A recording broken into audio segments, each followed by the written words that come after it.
Assalamualaikum warahmatullahi wabarakatuh. Perkenalkan, nama saya Iis Rahmawati, Stambuk A24119025 dari kelas C.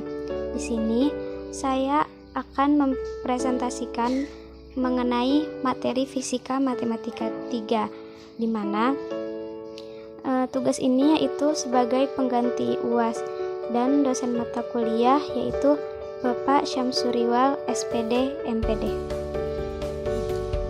Baik, untuk materi yang pertama yaitu mengenai teorema residu. Definisi residu. Bila Z0 titik singular fungsi Fz dan ekspansi Laurent fungsi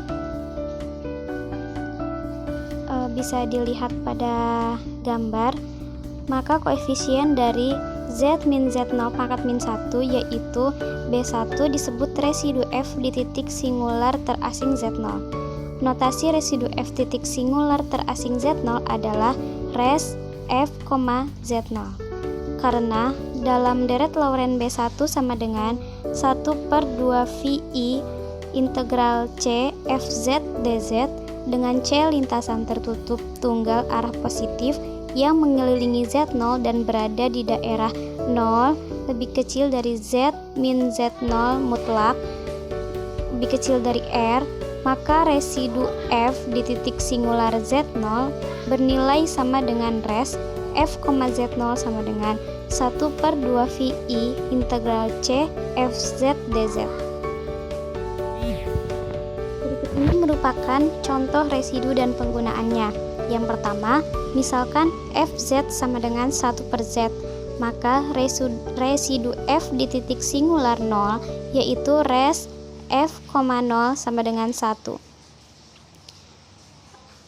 Bila C dibagi Z mutlak sama dengan 1, arah positif, maka C lintasan tertutup tunggal yang mengelilingi 0 dan berada 0 kecil dari Z min Z0 mutlak lebih kecil dari hingga sehingga res F, 0 sama dengan 1/2 VI lambda C Fz dz sama dengan 1/2 VI integral C 1/Z dz.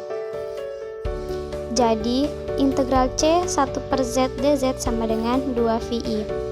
Untuk yang kedua, misalkan GZ sama dengan 1/Z kuadrat, maka res G, 0 sama dengan 0.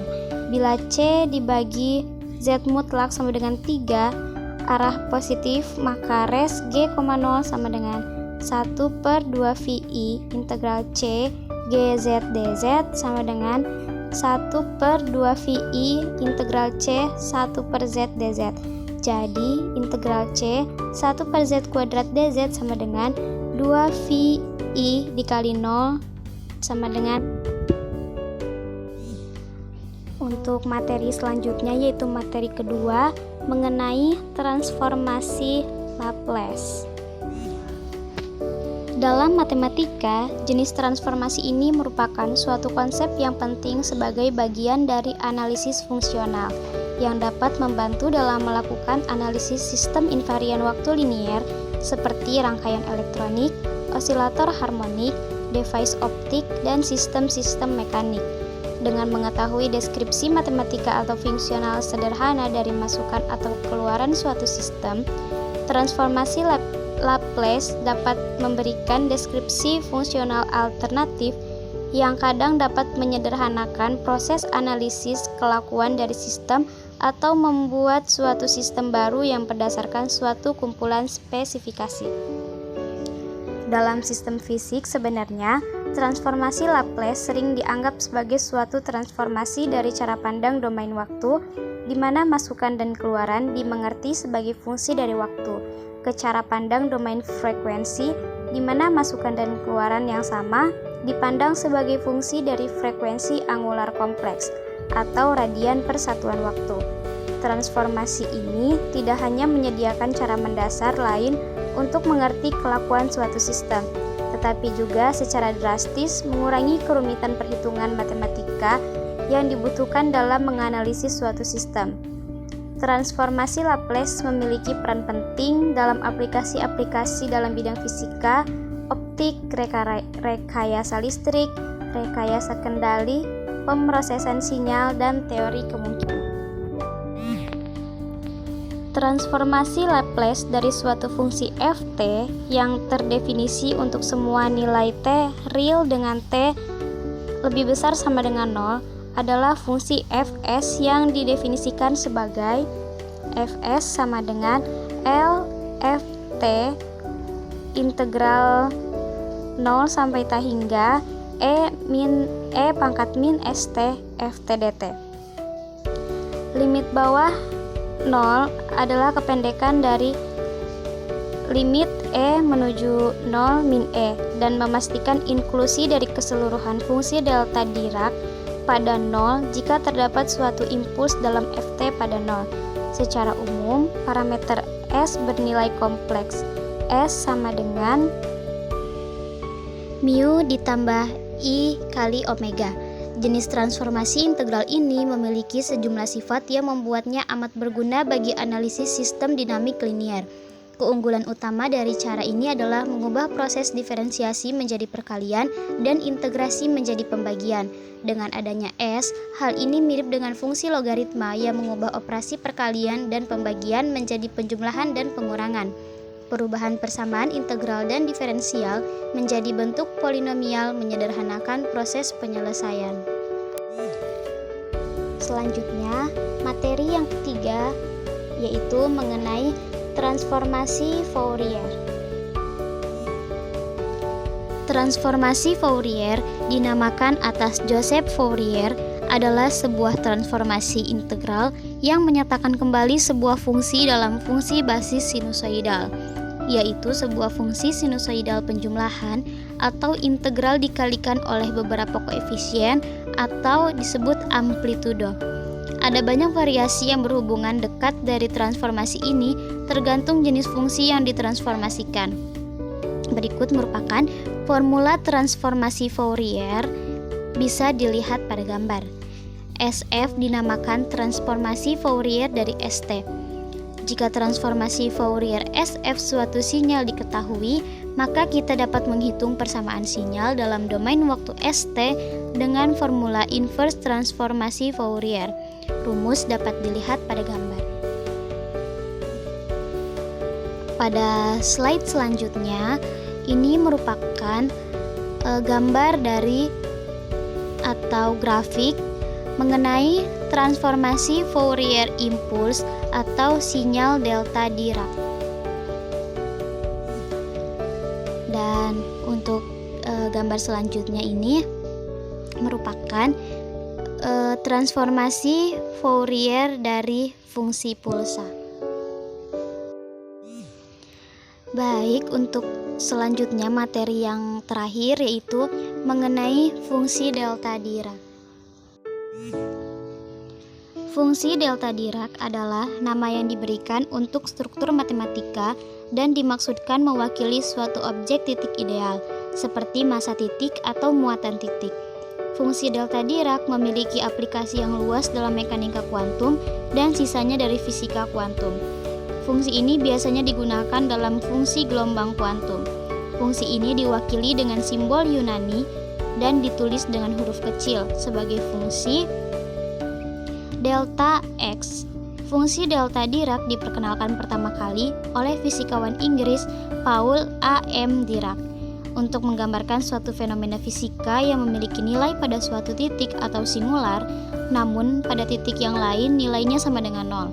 Selain itu, integral dari fungsi tersebut sepanjang interval domainnya sama dengan 1. Dalam satu dimensi fungsi delta Dirac dituliskan dengan delta X min A merupakan suatu fungsi yang secara matematis tidak memenuhi kriteria sebagai sebuah fungsi karena bernilai tak hingga pada suatu titik.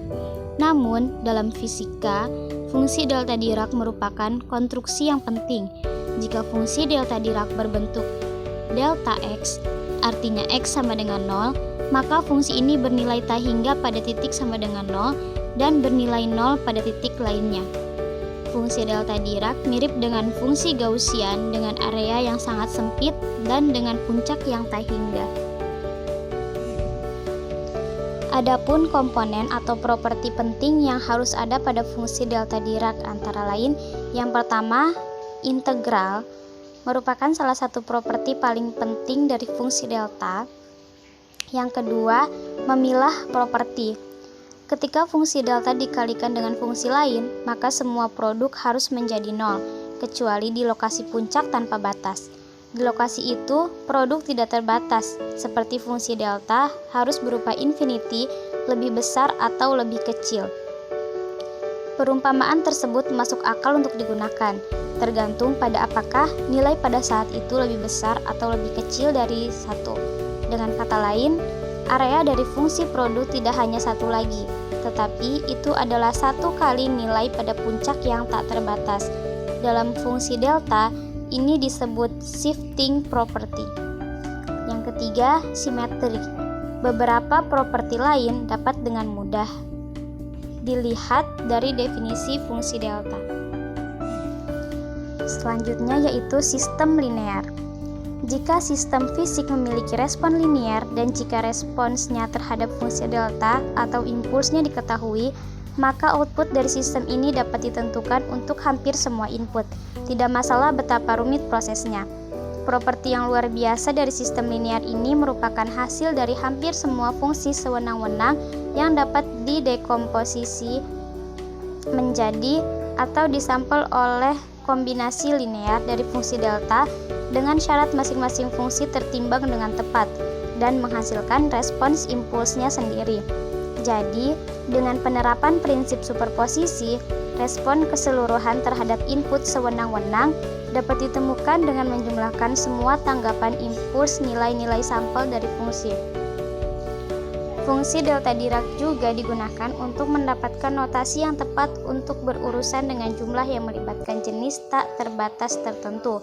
Lebih khusus lagi terkait dengan fakta bahwa fungsi eigen milik nilai eigen dalam kontinum atau adalah tidak dinormalisasi, atau dengan kata lain, normanya adalah tak terbatas.